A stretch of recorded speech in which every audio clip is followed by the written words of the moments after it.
हिमालय की वादियों में रहने वाली वंदना एक छोटा सा ढाबा चलाती थी। घूमने के लिए आने वाले टूरिस्ट उसके यहाँ रुककर अपनी पेट पूजा करते थे। इन दिनों ठंड बहुत बढ़ गई थी। तापमान शून्य से नीचे जा रहा था। गरीब वंदना फिर भी अपना और अपनी बेटियों का पेट पालने के लिए ढाबा खोलती थी। कई बार तो ऐसा होता था कि ज्यादा ठंड की वजह से कोई खाने के लिए भी नहीं आता था। वंदना के घर पर थोड़ी सी दूरी पर उसका ढाबा था। एक शाम को वंदना अकेली ढाबे पर काम कर रही थी। वो अकेले ही बोल रही थी, हाय दोपहर से शाम हो गई, लेकिन आज एक भी ग्राहक नहीं आया। अगर ऐसा ही चलता रहा तो मुझे पैसे कैसे मिलेंगे? कैसे मैं अपनी बेटियों को खिला पाऊंगी? वंदना बात ही कर रही थी कि स्नोफॉल होने लगा। वंदना का ढाबा उस जोरदार बर्फबारी में बर्फ से ढक गया। वंदना के पास ठंड से अपना बचाव करने के लिए फटे हुए स्वेटर के अलावा और कुछ भी नहीं।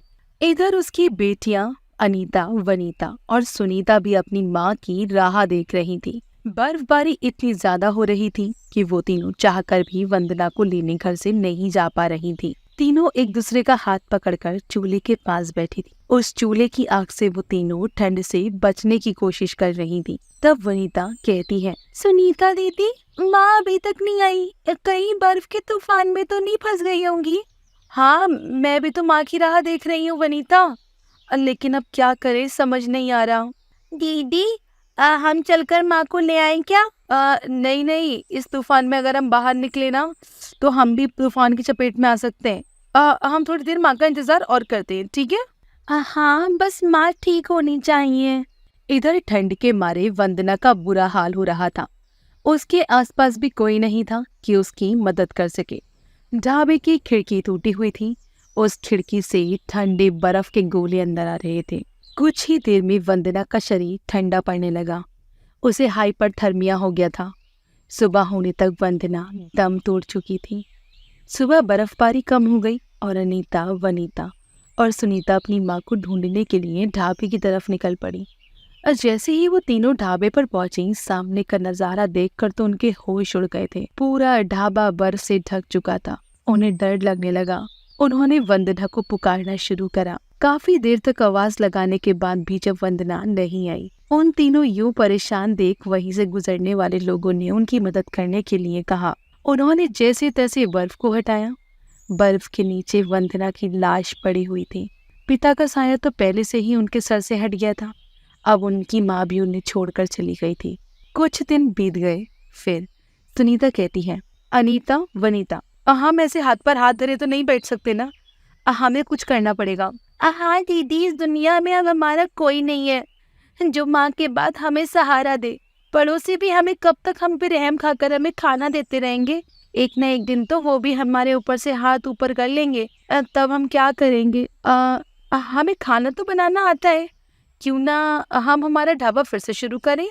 अरे लेकिन वो तो पूरा टूट चुका है और उसकी मरम्मत करने के लिए वो तो पैसे लगेंगे ना। और दूसरी बात, आजकल ठंड बहुत है, ठंड की वजह से कोई बाहर भी नहीं निकलता। अगर खाना खाने कोई नहीं आया तो हमारा भी नुकसान हो जाएगा। अनीता की बात तो सच है दीदी। आजकल तो सिर्फ टूरिस्ट ही नहीं, यहाँ के गांव वाले भी अपने घर में ही रहना पसंद करते हैं। कोई भी तो घर से बाहर नहीं निकल रहा। अपना जान जोखिम में कौन ही लेना चाहेगा इस ठंड में? कल वो पड़ोस वाली आंटी बोल रही थी कि सब्जी खरीदने पे कोई बाहर नहीं जाता। ये तो सोचने वाली बात है। अगर लोग हमारे पास नहीं आएंगे तो हम उनके पास जाके खाना बेचना पड़ेगा ना। लेकिन कैसे दीदी? वही सोच रही हूँ। हम एक काम कर सकते हैं, हम घर घर जाकर खाना बेच सकते हैं। एक आइडिया है। क्यों ना हम पुरानी साइकिल पे खाना बेचें? हाँ, ये बढ़िया है। सुनीता दीदी घर में खाना बनाकर बड़े बड़े टिफिन में भर कर देंगी और वनीता दीदी और मैं जाकर उसे बेच देंगे। हाँ, ये सही हो सकता है। इससे हम लोगों को घर से दूर भी जाना नहीं पड़ेगा और गर्मा गर्म खाना दरवाजे पर ही मिल रहा है। ये सोचकर लोग ज्यादा हमसे खाना खरीद लेंगे। तीनों बहनें अपने आइडिया पर काम करने लगी। अगले दिन सुनीता ने बहुत सारा खाना पकाया।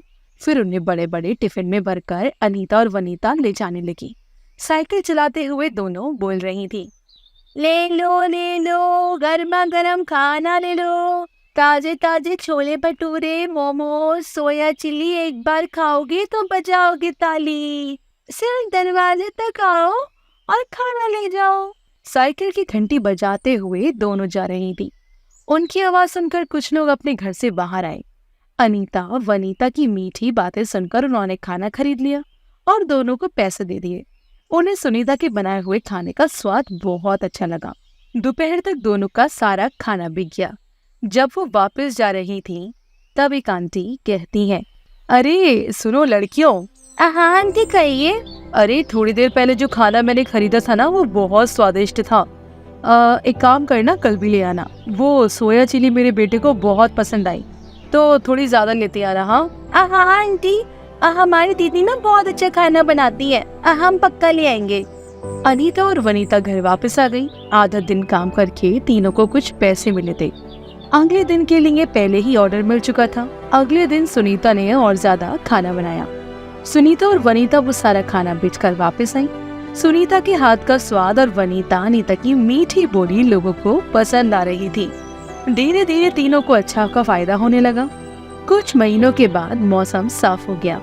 ठंड कम हो रही थी, लेकिन अब भी सुनीता, अनीता और वनीता अपनी साइकिल ढाबा चला रही थी। अब लोग घर से बाहर निकलकर अपना काम कर रहे थे, लेकिन वंदना की तीनों बेटियों के साइकिल ढाबे के खाने का स्वाद लोगों की जुबान पर ऐसा चढ़ा था कि उनका दिन दुगनी रात चौगनी तरक्की कर रहा था।